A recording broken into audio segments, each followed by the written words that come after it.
Think about how your favorite stories hook you. When he was nearly 13, my brother Jim got his arm badly broken at the elbow.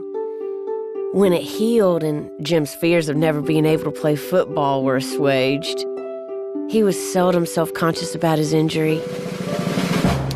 All this happened, more or less. The war parts, anyway, are pretty much true. One guy I knew really was shot in Dresden for taking a teapot that wasn't his. My father's family name being Pirip and my Christian name Philip, my infant tongue could make of both names nothing longer or more explicit than Pip. So I called myself Pip and came to be called Pip. Imagery, intrigue, emotion, each introduction makes you want to read more. If you have an assignment to write a literary analysis, your introduction will be just as important. There will be 4 elements in your essay: your introduction, thesis statement, analysis, and conclusion. If you begin writing a literary analysis with the introduction, you may be discouraged. Here's a tip for writing a great introduction. Write it last, and write your thesis first. Figure out what you want to analyze before you actually analyze it. Your thesis is the foundation for the rest of your essay, including your introduction. So how do you find your thesis? Start by asking questions. To Charles Dickens, you may ask, why do you draw attention to characters' hands? What's up with their names? Pumblechook? Really? To narrow your concept for analysis, answer the questions yourself. Estella ridicules Pip's hands. Jaggers constantly washes his hands. Pip insufferably burns his hands.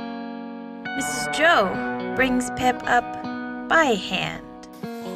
Are there patterns in your answers? Estella's comments smack of cruelty, while Jaggers cleanses his immoral conscience. Pip finds a second chance, while Mrs. Joe abuses a child under the guise of love and dedication.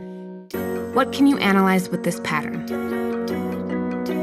Hands symbolize social class inequities, and through Dickens' criticism, he exposes the dire need for reform in Victorian London.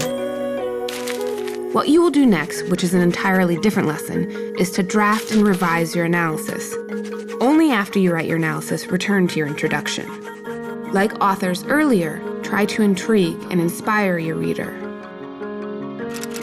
Avoid starting with famous quotations, dictionary definitions, or rhetorical questions. Consider the historical context of your topic, or an anecdote or some larger idea or concept. Here's an example.